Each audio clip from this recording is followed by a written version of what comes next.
The gravitational potential energy due to a ring. Consider the ring-shaped object in figure. So here's a ring. A particle with mass m is placed a distance x from the center of the ring, along the line through the center of the ring and perpendicular to its plane. So that's the plane of the ring. It's perpendicular to the plane. Part A, calculate the gravitational potential energy U of this system. Take the potential energy to be zero when the two objects are far apart at infinite separation. Part B, show that your answer to Part A reduces to the expected result when x is much larger than the radius A of the ring. So let's start with this Part A and Part B. So if I look at this ring, which is a continuous mass distribution, when I have a small angular separation d theta here, you can see that this dimension is a d theta, and there will be a mass here that is dm at a distance r from the mass, the object particle with mass m. Okay, so because this is basically aligned with the center, all the mass elements on this ring will have the same distance r with respect to this particle with mass m. So once again, we have a region on this ring which has a length a d theta, because a is the radius of the ring, 2 pi a is the circumference, a d theta is the arc length. And we have a mass element with mass d capital M here at a distance r from the particle with mass m. So a ring is a one-dimensional object, so we have a linear mass density that is mass per length. We call it lambda. It is the total mass m divided by the circumference m divided by 2 pi a, which is the total length of the ring, total arc length. Okay, so what is the mass of this mass element, d capital M?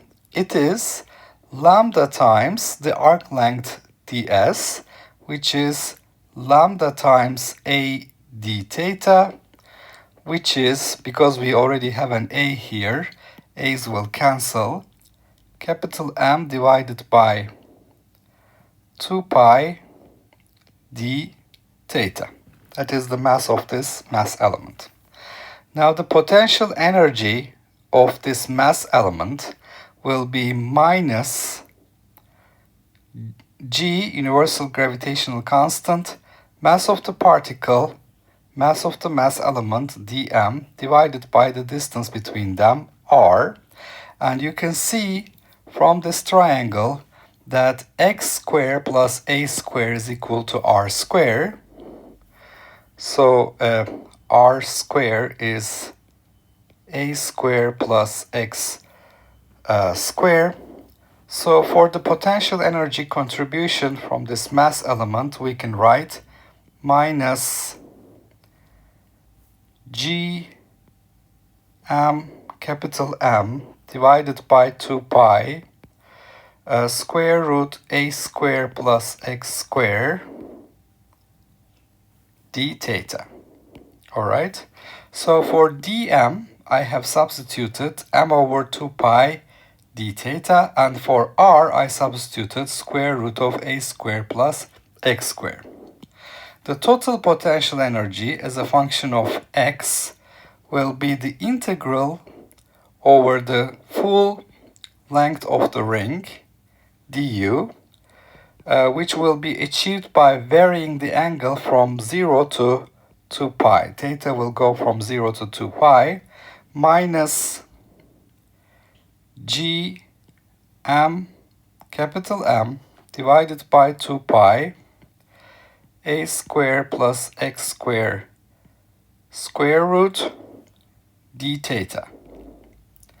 All right, and this will give me a potential energy as a function of x. The integral nothing here depends on the angle theta. Integral of d theta gives me 2 pi, so the 2 pi's will cancel, and I will find the potential energy to be minus g m capital M divided by a square plus x square square root. All right. Now, in part B, we want to show that it reduces to the expected result when x is much larger than the radius of the ring. So let's see. When you have a square plus x square to the power 1/2 in the denominator, this is going to approach x when x is much greater than a. So we will find that the potential energy U for x much greater than a, basically I'm substituting a is equal to 0 here. This is the first term in the Taylor series expansion. And that gives me an approximate answer minus g m capital M divided by x. Okay, so is this the expected result? When the object is too far away, it appears that this is also a point object, right? If you look at it from too far away, it's like 2-point objects. The masses capital M and M, and the distance between them is x. So this is basically the expected result. So we note that this is the expected result for 2-point masses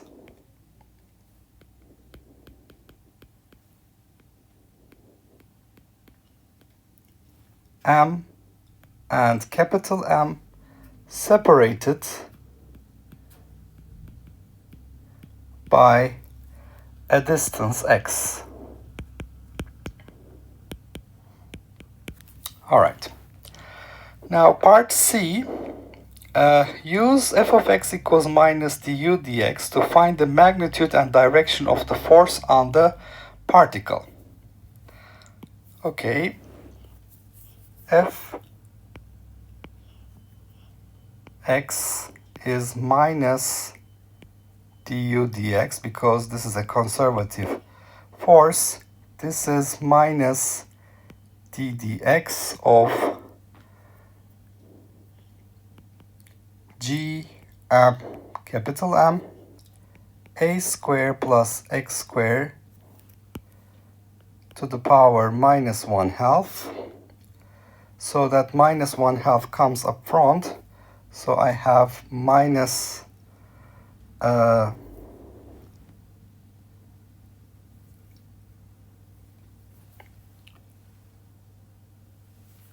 minus 1/2. It's going to be plus 1/2.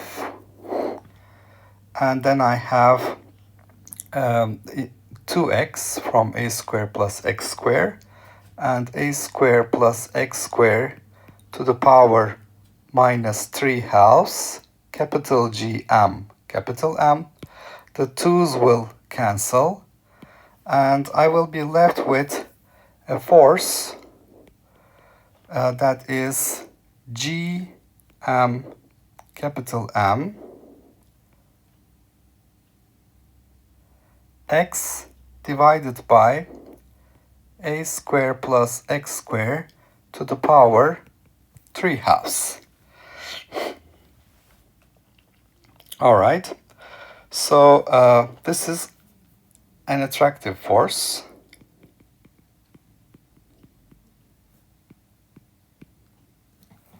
And it has this magnitude, gmm x over a square plus x squared to 3/2. So this is basically pointing towards the ring. All right, so that's the force exerted on the particle. It is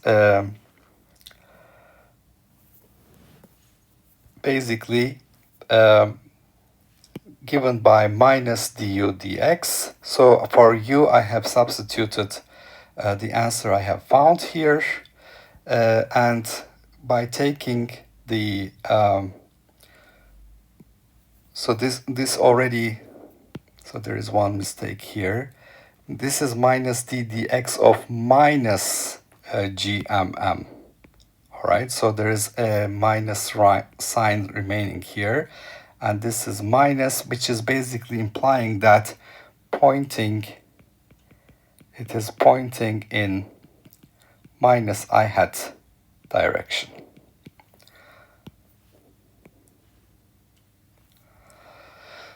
All right, because u is negative, as you can see here, there's a minus sign here, it becomes plus, but from the derivative we get another minus sign. So the force x component, basically it is on the x-axis, it is negative, which means it's pointing towards the ring in minus I hat direction.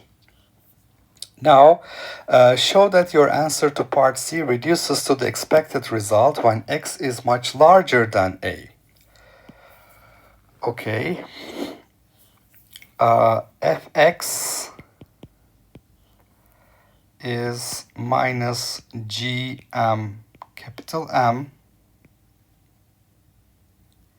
x divided by a squared plus x squared to the power 3/2 I hat. This is what we have found for the force. Now, a squared plus x squared to the power 3/2 in the limit x is much greater than a, the first order approximation gives me x squared to the power 3/2, which is x cubed. So what happens to my force? The force becomes, for x much greater than a, minus gm capital M divided by x cubed times x in I hat direction. So this x gets rid of this cube, makes it a square. And therefore, I find that in this limit, for x much greater than a, this becomes minus g m capital M divided by x squared in I hat direction. So what does that tell me? This is basically the expected gravitational force between 2 point masses. It is the expected gravitational force between 2 point masses M and capital M. These are separated by a distance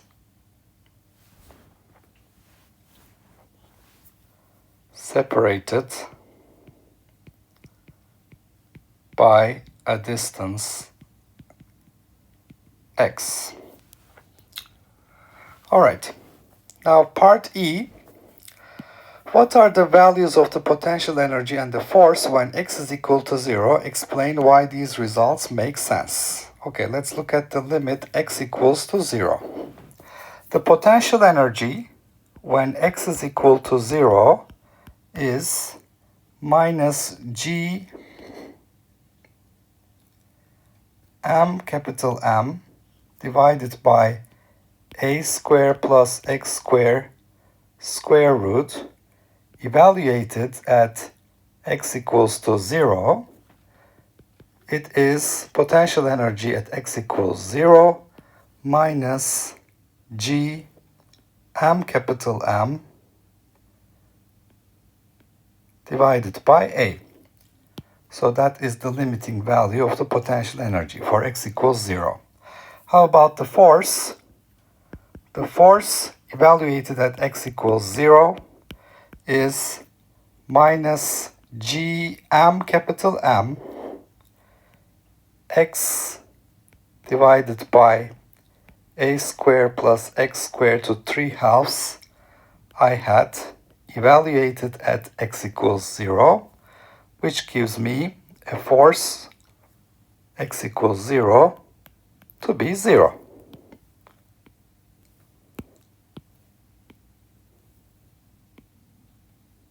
Okay, so do these results make sense?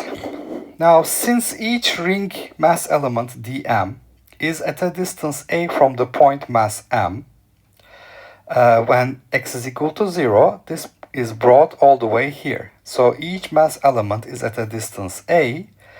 The potential is the same as the one between 2 point masses m and capital M separated by a distance a. So it's going to be minus gm dm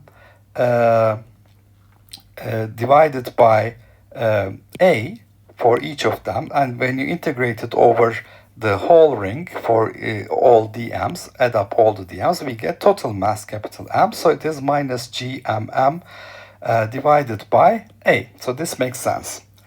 For x is equal to 0, the gravitational force due to each pairs of ring mass elements symmetrically located on the ring will cancel out in pairs, yielding a net zero force. Okay, so when I put this mass in the middle of this ring, it feels a gravitational force due to this mass element and due to this mass element. This mass element and this mass element. You can see that they cancel out in pairs.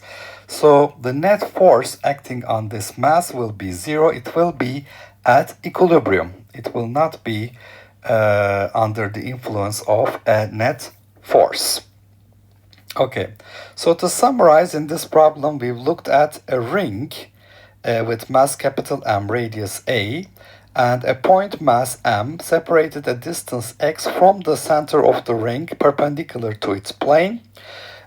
We calculated the potential energy due to this ring and this mass m with separation x, and this is a continuous mass distribution. Therefore, we have to use a linear mass density, total mass divided by the total length, 2 pi a. The mass element here for an angular separation d theta is a d theta multiplied by lambda, where lambda is the mass density. So dm is lambda ds, lambda a d theta m over 2 pi d theta. And we can calculate the contribution to potential energy from this dm and this mass m as minus gm dm over r, where r can be related to square root of a squared plus x squared because of this right triangle. And if I integrate over all possible angles, I get the total potential energy as minus gm capital M divided by square root of a squared plus x squared. The integral over d theta gives me 2 pi. And when I look at the limit when x is much greater than a, setting a is equal to 0 here to first order approximation, I obtain minus gmm over x, which is the result for 2 point masses separated by a distance x. The force this mass feels at this location x is minus du dx, which is minus d dx of minus gmm a squared plus x squared to minus 1/2, which gives me a negative force pointing in minus I hat direction with magnitude gm capital M x over a squared plus x squared to 3/2. When I substitute a equals 0 here, this is going to give me x cubed x cubed x squared, which is the gravitational force between 2 point masses m and capital M. If I evaluate these forces at this force at x equals 0, I obtain 0 because there is a symmetric there is basically symmetric contribution from each mass element here. So this mass element and this mass element, they will be canceling each other. This mass element will have forces that will be canceling each other, etc. So this will feel net zero force. On the other hand, for potential energy, if I set x equals 0, I obtain minus gm capital M over a, which is the potential energy of 2 point masses separated by a distance a, because it will be the same contribution from each mass element here when this is located at the center, minus gm dm over a, Now, if I integrate over the whole thing, this dm turns into a capital M when I sum it up. So it's basically the expected result.